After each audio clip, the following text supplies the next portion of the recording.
Thank you all for being here. I'd like to start by echoing our deep appreciation for the brave and important work of our first responders who are operating under extremely challenging circumstances, and we appreciate their service during this really difficult time. We're bracing ourselves for this being the deadliest industrial tragedy in modern Washington state history. When you have a tragedy of that scale, the impacts on individuals, on families, and on communities is profound. I want to extend my deepest condolences to those who have been directly impacted by the loss of a loved one during this extraordinarily challenging time. This is a resilient community. We have certainly seen that in the response to this tragedy. I certainly saw that last night at the vigil, and we're going to need every ounce of that resiliency in the weeks, months, and years ahead.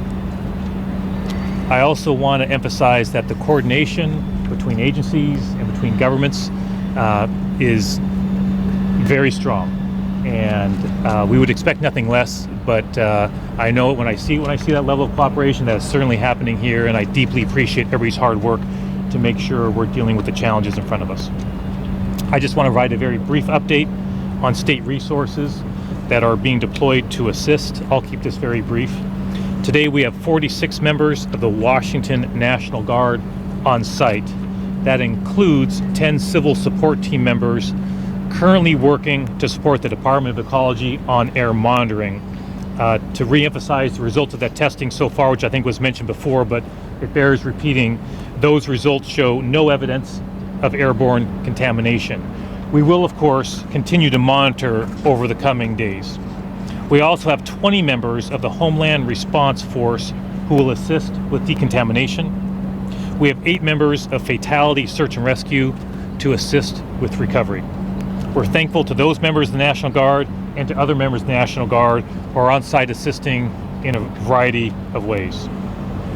The Department of Health is also on site working with the local health department on a public health assessment, and their mass fatality coordinator is assisting the coroner and area hospitals. The State Department of Ecology remains on site. They continue to test water quality and working with federal partners and the company to make a plan to remove white liquor from the site. We have recovered approximately a dozen carp from the dikes that have died. L&I will be meeting with injured workers and the families of those killed to help them understand and access the benefits that they are entitled to. Our State Employment Security Department has activated its rapid response team and has reached out to both the company and the union that represents the workers here, the Association of Western Pipe and Paper Workers, to offer resources. Again, I just want to conclude by saying how much I appreciate the tremendously coordinated efforts that are going on, the bravery of our first responders, and on behalf of the people of the state of Washington, we'll just repeat what I said last night, is the state is here and will be here as long as it takes to support the families, support victims, support folks impacted by this tragedy for as long as it takes. We're committed to that, as all of our partners are.